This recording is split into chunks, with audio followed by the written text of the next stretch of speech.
बिस्मिल्लाहिर्रहमानिर्रहीम, अस्सलामु अलैकुम। बोल न्यूज़ की खुसूसी नशरियात में मैं सलमान मिर्जा और मेरे साथ सुमैया रिजवान आप सबको खुशामदीद कहते हैं।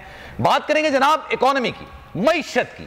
मईशत पाकिस्तान के हवाले से एक अहम मसला बनती जा रही है, क्योंकि ज़बू हाली, ये हम कहते थे सुमैया कि ज़बू हाली का मईशत शिकार हो चुकी है, लेकिन अब जो मईशत की सूरत हाल है, ज़बू हाली भी एक बहुत छोटा सा लफ्ज नजर आता है। मैं आपको बड़ी छोटी सी मिसाल दूं कि 5.7 बिलियन डॉलर्स पाकिस्तान के रिजर्व अकाउंट रह गए हैं, और इसी साल इसी महीने पाकिस्तान को जो अदायगियां करनी है वो 21 अरब डॉलर्स की हैं। यानी आपके पास पैसे नहीं है और आपको अदायगियां करनी है। फिर हम अगर मईशत की बात करें कि हम इंडिया से मुकाबले में किस हद तक पीछे हैं, तो 550 बिलियन डॉलर्स उनका रिजर्व है और हमारा रिजर्व तकरीबन आप समझ लें 5.7 बिलियन डॉलर्स का है। तो ये सूरत हाल काफी ज्यादा सुमैया खराब होती हुई नजर आ रही है और कोई इसको सही करने के लिए फिलहाल मौजूद शख्सियत नजर भी नहीं आ रही है। अच्छा, मजे की बात यह है सलमान, ये पीडीएम की हुकूमत जब आई, हुकूमत में जो अपोजिशन में थे उस वक्त थी महंगाई 13%, यानी कि 13% महंगाई पर इन्होंने लॉन्ग मार्च भी निकाला, इन्होंने बहुत शोर भी मचाया। और जब ये आए तो इनका मकसद ये था कि हम मईशत को संभालेंगे, हमें ज्यादा मालूमात हैं, पाकिस्तान तरीके इंसाफ से ज्यादा बेहतर तरीके से हम मुल्क की मईशत को चला सकते हैं। लेकिन 25% पर आज मईशत, जो इकोनॉमी की सूरत हाल है, जो महंगाई की सूरत हाल है, वो आपके सामने है नाज़रीन। और सबसे बढ़ के सलमान, अब इनके पास कोई प्लान नहीं है। जब इसाक डार साहब आए तो उन्होंने कहा कि मुझे तो कुछ करना ही नहीं पड़ेगा, मेरे डर से ही डॉलर नीचे आ जाएगा। लेकिन कुछ भी नहीं हुआ, क्योंकि डॉलर आप कमा नहीं रहे। आपकी पूरी मईशत जो है वो इंपोर्ट पे खड़ी हुई है, और जब किसी मुल्क की मईशत इंपोर्ट पे खड़ी होती है तो फिर आपके पास कोई और ऑप्शन नहीं है। हम सिर्फ इस वक्त एक्सपोर्ट पे खड़े हैं ना, मतलब कुछ है ही नहीं हमारे पास, कुछ भी नहीं है। खैर, ऐसे चले, इदरीस मेमन साहब इस वक्त हमारे साथ मौजूद हैं, चेयरमैन है चैम्बर ऑफ, उनसे जरा मजीद बात करते हैं। इदरीस साहब, thank you so much for your time. Sir, ये बताइएगा, इस वक्त हम यहां पर बैठ के माहिर माशियात की हैसियत तो नहीं, एंकर्स की हैसियत से हम लोग बात करते हैं और कहते हैं जनाब मईशत इस वक्त काफी ज्यादा खराब है, ज़बू हाली का शिकार है। 5.7 बिलियन डॉलर्स हमारे पास रिजर्व मौजूद है, 21 अरब डॉलर्स की हमें अदायगियां करनी है। ये अदायगियां अगर हम नहीं करते हैं तो एक वर्ड है जिसको कहते हैं डिफॉल्ट, और ये पहले हुक्मरानों की तरफ से सुनने में आ रहा था, अब गली मोहल्लों में, परचून की दुकान में, बैंक्स में, कहीं भी जाएं आप ये डिफॉल्ट का लफ्ज बहुत ज्यादा आवाम की तरफ से सुनते रहेंगे। क्या हम डिफॉल्ट की तरफ जा रहे हैं? देखें, जो मौजूदा सूरत हाल है और जो आप थे उससे पहले जो साबिक़ वज़ीर ख़ज़ाना थे उनके मुंह से आप सुन रहे हैं कि डिफ़ॉल्ट का ख़तरा नहीं टला है। इसीलिए ये गली गली में हर जगह लोगों को पता चला कि भाई पाकिस्तान डिफ़ॉल्ट के पर जा रहा है। अब इतने हसास ओहदों पर रहने के बाद अगर मीडिया में आकर इस तरह के बयान दिए जाएंगे तो कोई आदमी अगर डॉलर बाहर से भेज रहा होगा, वो फॉरेन रेमिटेंस में देखा आपने कितनी कमी हुई, एक्सपोर्ट्स में डिक्लाइन हुआ। एक्सपोर्ट्स में डिक्लाइन क्यों हुआ, उस पर कोई काम करने के लिए तैयार नहीं है। तो जब तक आप अपनी आमदनी पर जो है तवज्जो मरकूज नहीं करेंगे और उधार लेकर काम चलाएंगे, अच्छा, गालिबन शायद आवाज इनकी नहीं आ रही है, मईशत की तबाही मेरे पास होती रहेगी। और इस हाल में एक्सपोर्ट पर तवज्जो देने को तैयार नहीं। इस वक्त पाकिस्तान में जो मेजर क्रॉप्स हैं, कीनू है, पोटैटो है, जो CIS कंट्रीज में इसकी डिमांड है और उसमें ये बाय रोड जाता है, उसमें इतनी हर्डल्स हैं जो इसके एक्सपोर्टर्स हैं वो इसमें लगे हुए हैं कि जी इन हर्डल्स को दूर किया जाए ताकि ज़रिए मुबादला कमाया जा सके। लोग बाहर पैसे लेकर खड़े हुए हैं, मगर वो जो बैंकिंग चैनल है उसको चैनलाइज नहीं कर सके। फिर टेक्सटाइल इंडस्ट्री इतने अरसे से कह रही है कि गैस की शॉर्टेज है, आगे कमिटमेंट फुलफिल नहीं कर सकेंगे तो ऑर्डर्स कैंसिल हो जाएंगे और इसका असर आगे आने वाले दिनों में भी पड़ेगा। कोई आप पे भरोसा ही नहीं करेगा। सर, लेकिन आप मुझे ये बताएं ना कि जब हमारी इस साल 16% एक्सपोर्ट्स कम हुई, तो उसकी सिर्फ ये तो नहीं कह सकते हम फैक्टर्स की जी वो गैस शॉर्टेज है, पीछे जो हुकूमत की पॉलिसीज होती हैं वो भी तो बहुत बड़ा मैटर करती है ना सारी सूरत हाल में। देखें, इम्पोर्ट जो रॉ मटीरियल है, हाँ, वो भी नापैद है, ऐसा ही है। और हमने पिछले साल बहुत इनको काम करके दिया कि ये रॉ मटीरियल जरूरी है, लेकिन आप देखें कि छोटे छोटे कंसाइनमेंट भी रुके हुए हैं। तो ये लोगों के फैसले महीनों में होंगे तो काम नहीं करेंगे। अच्छा, एक चीज और भी है ना इदरीस साहब, एक चीज ये भी पहले डॉलर के एक्सचेंज रेट पर आईएमएफ ने काफी ज्यादा तनकीद की और ये कहा है कि जनाब आप डॉलर का जो एक्सचेंज रेट है उसको बेहतर करें। पहले भी इसहाक डार साहब के बारे में कहा जाता था मसनूई तौर पर ये डॉलर को मुस्तहकम रखते हैं, लेकिन उसके पाकिस्तान पर बहुत ही मनफी असरात मुरतब होते हैं। इस वक्त 222 रुपए का डॉलर है अगर आप गूगल सर्च करेंगे, लेकिन अगर आप वही डॉलर किसी एक्सचेंज कंपनी से खरीदने के लिए जाएंगे तो वो कहेगा जनाब 250 का भी नहीं है। आप उसको गूगल खोल के दिखाएंगे भाई 222 का, तो कहेगा आपसे गूगल से ले ले, हमसे क्यों लेने के लिए आए। मार्केट में 250 255 का डॉलर है और यहां पर गूगल पर अगर आप देखेंगे तो 220 222 का रेट दिखा रहा है।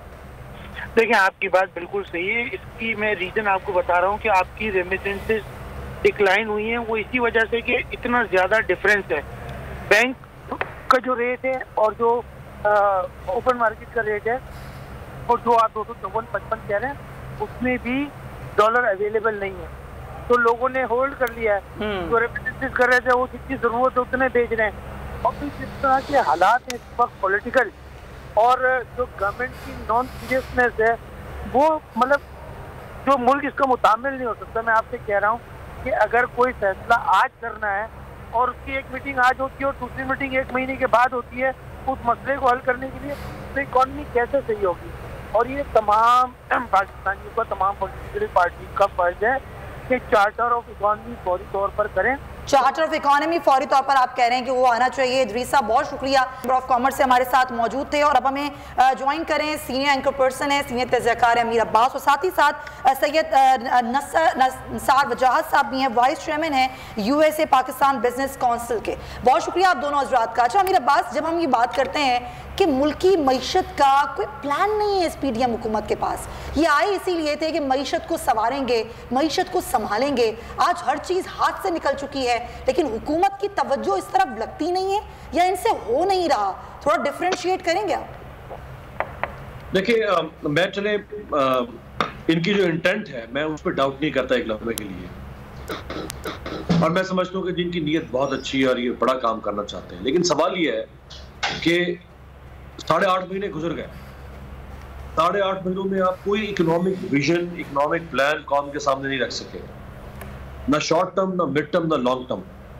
अच्छा, उस पर अमल करने के लिए आपको यकीनन महीनों सालों चाहिए होंगे, लेकिन कम से कम को विजन सामने तो रख देना कि आप एक्सपोर्ट्स ऐसे बढ़ाएंगे, आप फॉरेन डायरेक्ट इन्वेस्टमेंट ऐसे लेकर आएंगे, आप कॉस्ट ऑफ डूइंग बिजनेस के ऊपर ये करेंगे, आप अनएम्प्लॉयमेंट का ये हल निकालेंगे, आप इंपोर्ट्स ऐसे रिड्यूस करेंगे, आप एक्सपोर्ट्स ऐसे।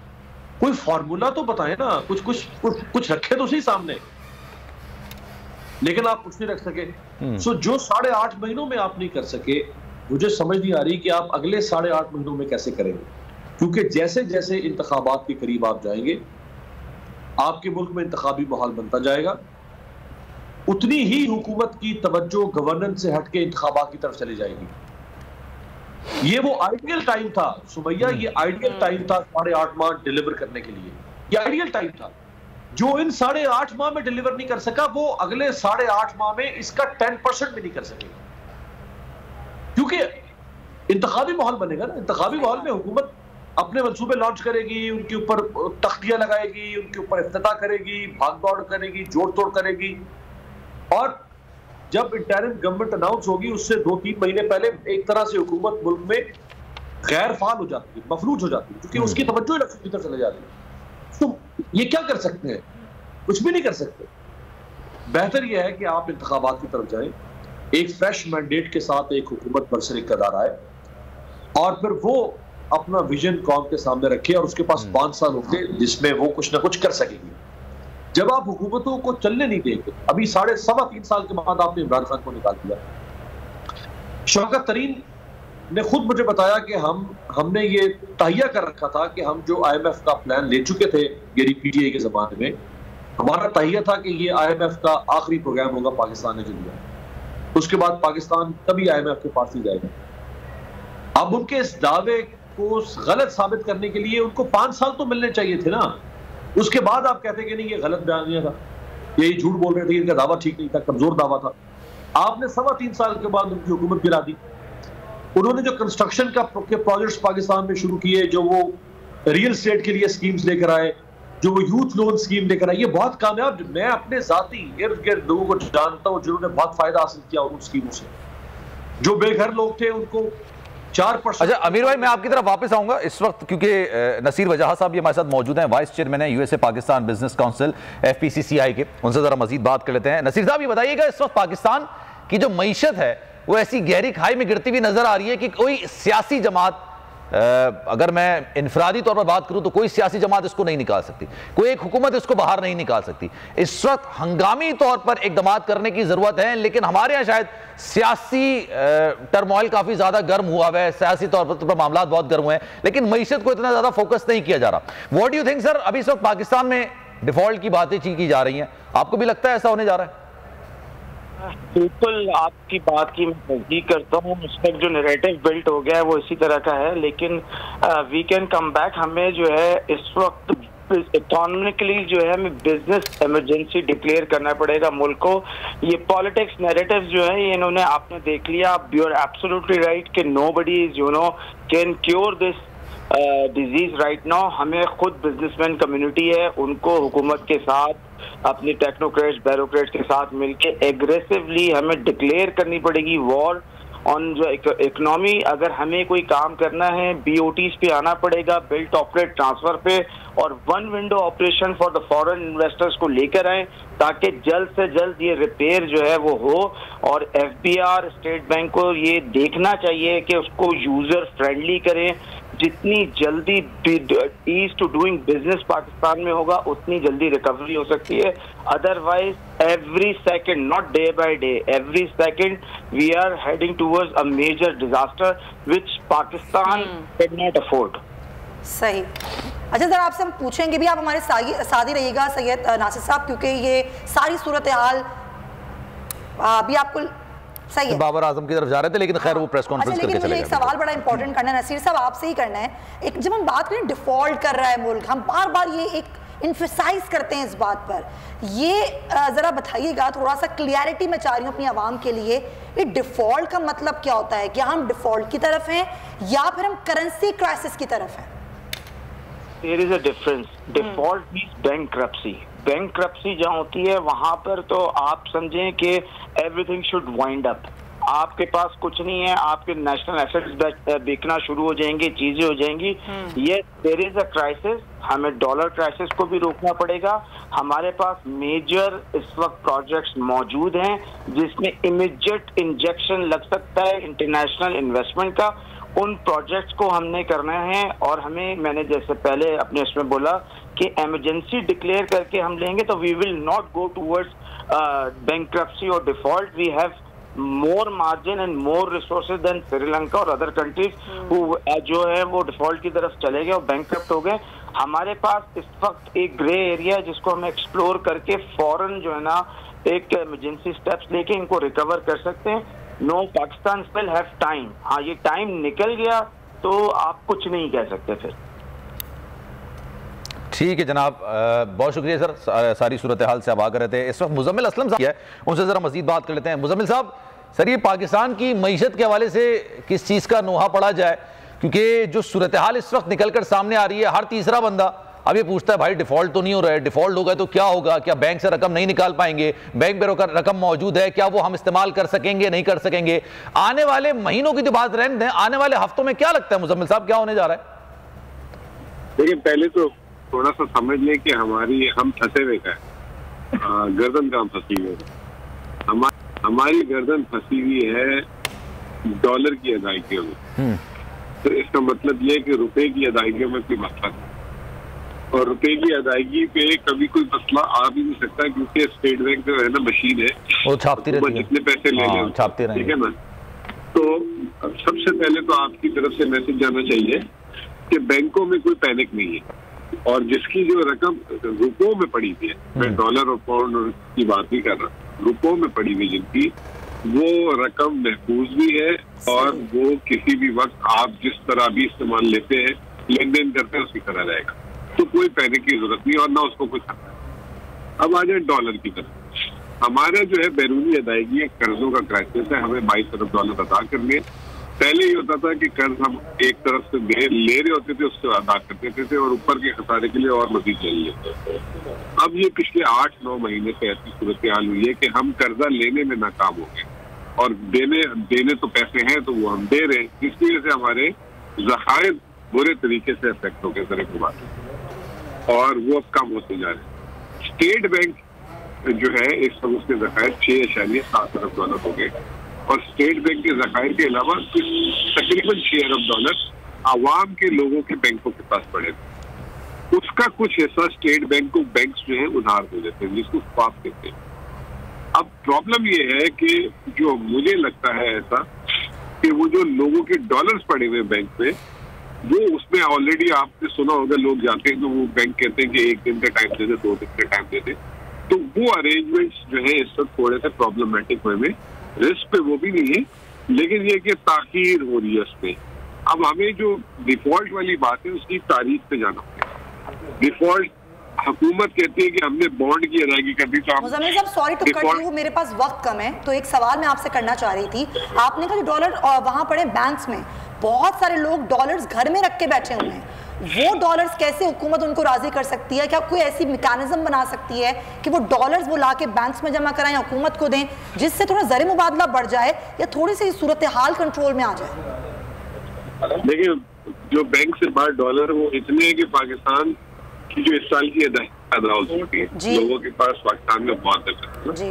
प्रॉब्लम ये कि वो डिक्लेयर्ड नहीं है, वाइट नहीं है, ठीक है ना, और उसका अगर कोई मैकेनिज्म हुकूमत बना ले तो शायद हुकूमत को पैसा मिल जाए।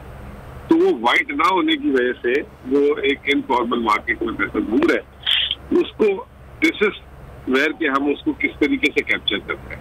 अगर हम उसको कैप्चर कर लेंगे तो बहुत अच्छा हो जाएगा, मुल्क के लिए भी अच्छा हो जाएगा, आवाम के लिए भी अच्छा हो जाएगा, और जो है चीजें बेहतर हो जाएगी। लेकिन सर इन मुश्किलात का सामना आपको अपनी हुकूमत में भी करना पड़ा था ना, जब डॉलर्स लोग निकालते नहीं थे। लेकिन सर मैं चाहूंगा कि सवाल का आप जवाब दें। सलमान, बहुत दिन तक बहैसियत एंकर हम लोग सो नहीं पाए थे, क्योंकि वो ऐसा वाकया था, मासूम छोटे बच्चे, ज़ाहिर है किसी भी कौम के ऊपर जब इस तरह का वक्त आता है, और जो बच्चे होते हैं ना सलमान, वो कहते हैं ना कि सांझे होते हैं, बिल्कुल बच्चे सबके सांझे होते हैं, और बच्चों पे जब तकलीफ आती है, बच्चों को ना खुदा का रूप होते हैं, बिल्कुल खुदा का रूप होते हैं। वो नन्हे नन्हे जनाजे जब उठाए गए थे तो वो पूरी कौम पर एक बहुत कड़ा वक्त था। वो जब भी वो वक्त याद आता है, यकीन मानिए कि रूह कांप जाती है, रोंगटे खड़े हो जाते हैं, और दुआ ये करते हैं कि आइंदा कभी कभी भी ऐसा वक्त, ऐसा लम्हा हमें कभी भी देखने को ना मिले। और आज तक वो दिन सुमैया याद है जब ये सब वाकया हुआ था, 11 बजे हम एक परेड दिखा रहे थे, उसके बाद फौरन से फिर ये वाकया हुआ,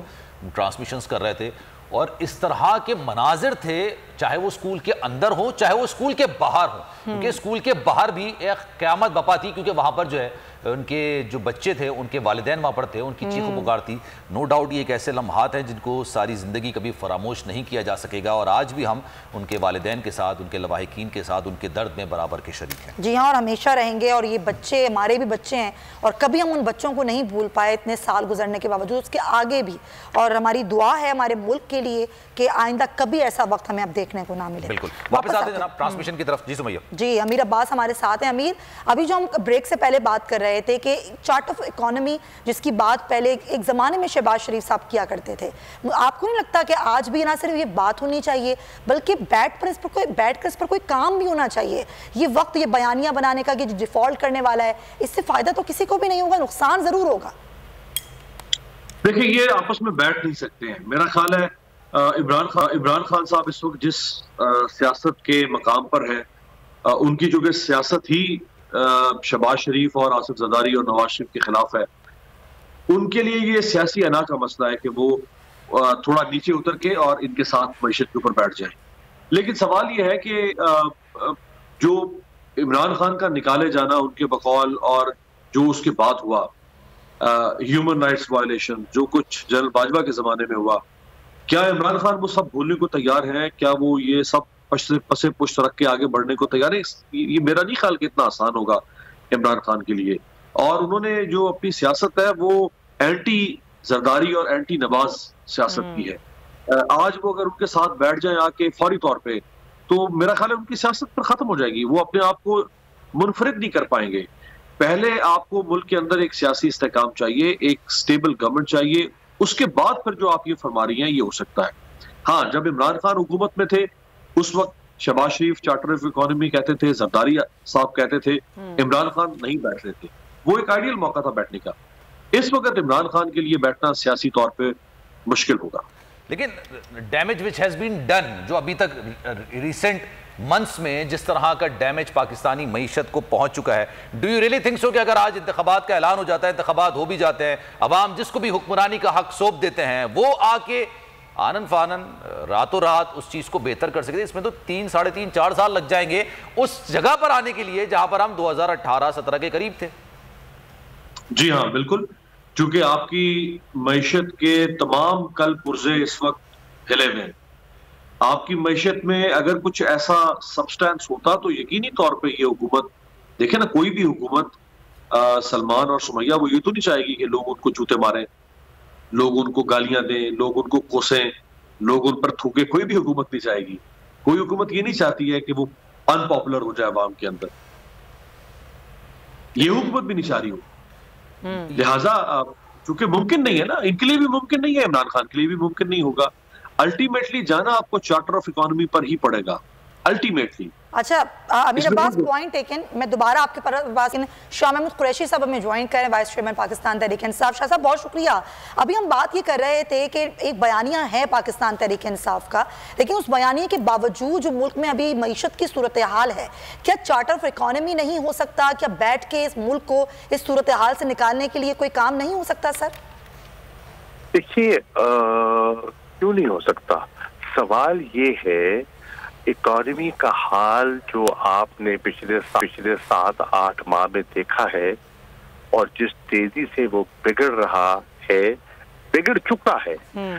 आप देखें, जब इकोनॉमी के सारे इंडिकेटर्स दुरुस्त थे, जो आज चार्टर ऑफ इकोनॉमी का जिक्र कर रहे हैं, मुतालबा कर रहे हैं, क्या उन्हें अंदाजा नहीं था कि मईशत की सिमत दुरुस्त हो चुकी है?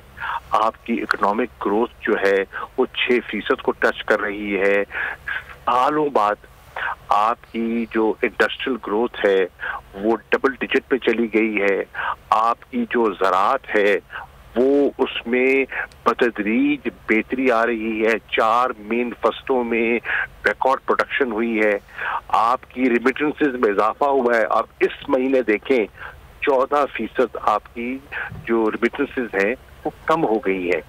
तो क्या इसको उन साहिबान को पहले हमें इस नौबत तक पहुंचाया? और हम बारहा कहते रहे, इमरान खान बारहा कहते रहे, वजीर खजाना को भेजते रहे इन पैगामात के साथ कि देखिए हुकूमत के साथ तो होगा, लेकिन मईशत के साथ बहुत बुरा होगा, आम शहरी के साथ बहुत बुरा होगा, मत कीजिए। जहां आपने इतना इंतजार कर लिया है, थोड़ा सा इंतजार और कर लीजिए। लेकिन उनका जो एजेंडा था, उनके जो मकासद थे, वो न मईशत थी, न इकोनॉमी थी, न चार्टर ऑफ इकोनॉमी का उनको ख्याल था। उनको अपने मकासद के हसूल की जो है वो उनकी तरजीह थी, अपने नैब की केसेस में दिलचस्पी थी और वो उन्होंने हासिल कर ली है, कर रही हैं।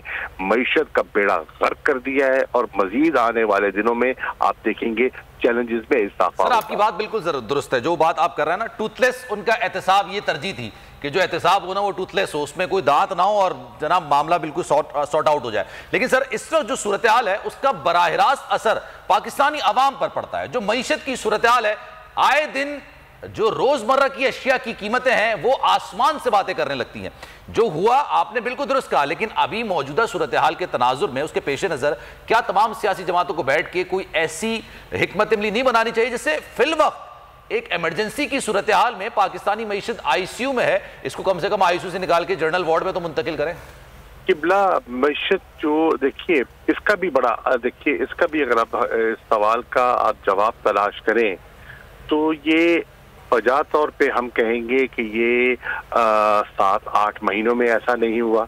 बिल्कुल मैं आपकी बात से इत्तेफाक करूंगा, लेकिन देखना ये है कि कई दहाइयों में हुआ है।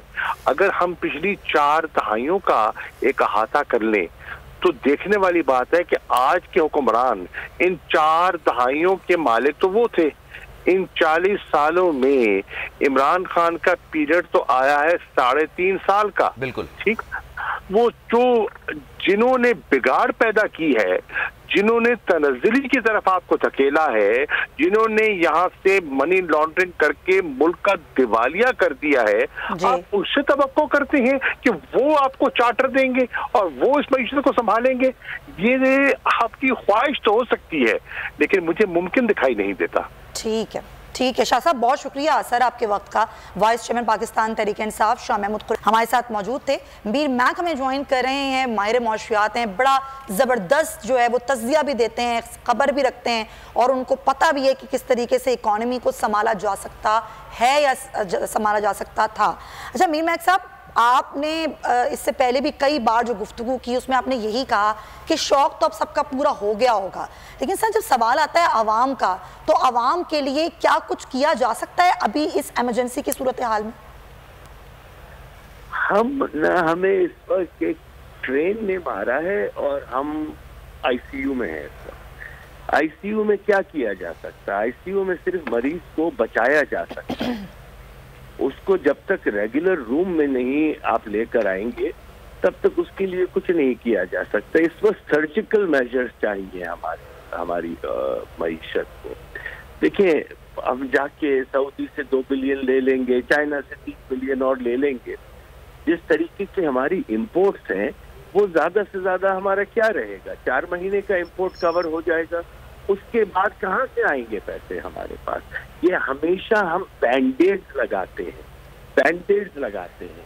हम सर्जरी करने के बजाय जल्दी से खुश करने के लिए अवाम को, महंगाई कैसे कम होगी? इससे इन्फ्लेशन की हालत देखिए, एक फूड शॉर्टेज आने वाली है, मेरे मुंह में खाक, मगर मैं आपसे कह रहा हूँ वीट की शॉर्टेज आएगी, एडिबल्स की शॉर्टेज आएगी, पेरिशेबल आइटम्स की शॉर्टेज आ रही है, क्योंकि हम एक इम्पोर्ट डिपेंडेंट कंट्री बन चुके हैं। प्याज भी हम बाहर से मंगाते हैं, अदरक भी हम, लहसुन बाहर से मंगाते हैं। प्याज के 5000 कंटेनर मैंने खबर पड़ी है 2 मुख्तलिफ जगहों पर कि पोर्ट कासिम और कराची पोर्ट। जी बिल्कुल, 5000 कंटेनर, जिसके पता नहीं क्या 10, 15, 20 बिलियन डॉलर होंगे, वो देने के लिए हमारे पास है। तो हमें इस वक्त लॉन्ग टर्म परसेप्शन जब भी सही होगा, जब इन्वेस्टर्स को और बाहर के दुनिया को पता होगा कि अभी ये जो हुकूमत है ये 5 साल इलेक्शन कराएं, जिसको जीतना है जीते। इकोनॉमी में परसेप्शन जो होता है ना, वो पॉजिटिव भी क्रिएट कर सकता है या नेगेटिविटी भी। अगर स्टेबिलिटी को आपने खत्म करना है तो नेगेटिव पॉलिटिकल इंस्टेबिलिटी का परसेप्शन क्रिएट हो चुका है, जो पूरी दुनिया में जो स्टेबिलिटी का सब में बड़ा दुश्मन है ना, वो पॉलिटिकल इंस्टेबिलिटी। अगर ये समझ रहे हैं कि इलेक्शन आगे कर देंगे उससे कुछ हो जाएगा, कुछ नहीं होगा। 32 साल से मैं दुनिया की मईशत देख रहा हूँ। ये कोई पाकिस्तान की कोई नई अनोखी नहीं है। हमारे पास अनोखापन ये है कि हम 72, 73, 74, 75 सालों से वही मेडिकेशन पैनाडोल दिए जा रहे हैं सर से। बार बार हम यहाँ आके खड़े हैं। ये 75 साल में सस्टेनेबल इकोनॉमिक डेवलपमेंट क्यों नहीं हो सकती? क्या हमारे पास जहन नहीं है? क्या हमारे पास लेबर नहीं है? आपकी बात बिल्कुल दुरुस्त है सर, मीर साहब आपकी बात बिल्कुल दुरुस्त है। और वाकई में ये तो आपने तो खैर आईसीयू की बात कर दी, मैं इससे आगे की बात करता कि वेंटिलेटर पर हैं जिसमें से वापस आने के चांसेस बहुत ही कम होते हैं। लेकिन खैर, लेकिन सूरत हाल ये है कि सर इसमें करना क्या पड़ेगा? जो आपने अजनास की किल्लत की बात की, इसमें सबसे बड़ा अलमिया और जुल्म, बल्कि मैं कहूँगा इससे बड़ी बात ज्यादती यह है कि ज़रई मुल्क होते हुए हम अजनास की चीज़ें बाहर से मंगवाते हैं। खैर उसमें एक अमल दखल जो अभी इस वक्त फ्लड का था वो भी था, सैलाब की सूरत हाल भी थी। लेकिन सर करना क्या होगा, करना क्या चाहिए एग्जैक्टली? मैं कह रहा हूँ, इस वक्त मैं किसी पार्टी की मोहब्बत में नहीं कह रहा हूँ।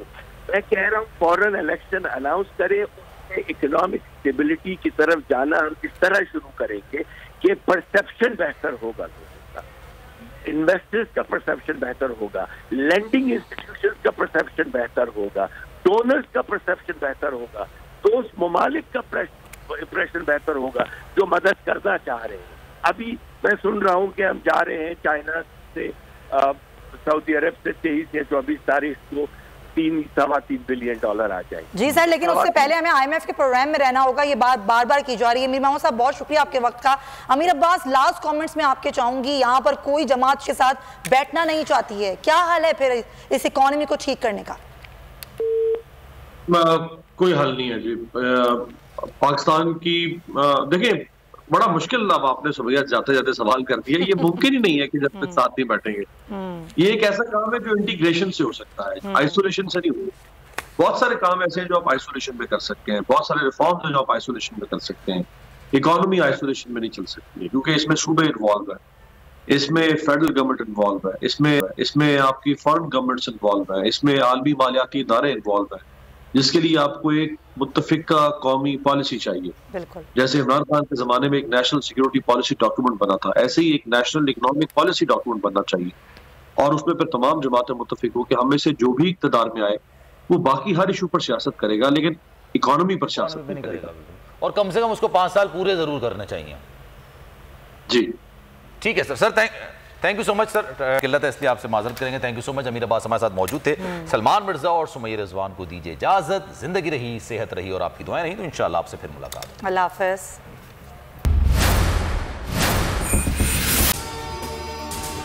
अगर आपको वीडियो पसंद आई है तो लाइक पर क्लिक करें।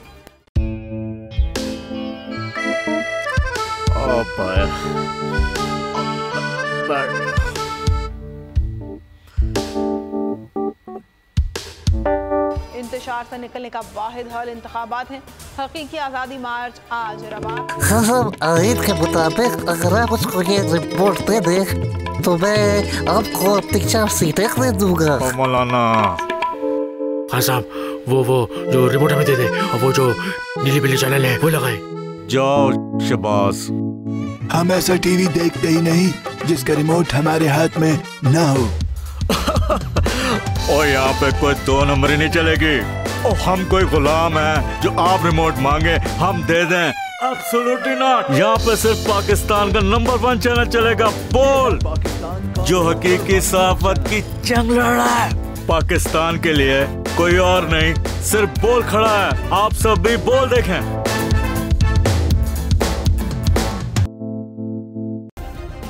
सब्सक्राइब करें और बेल दबाएं ताकि कोई खबर रह न जाए।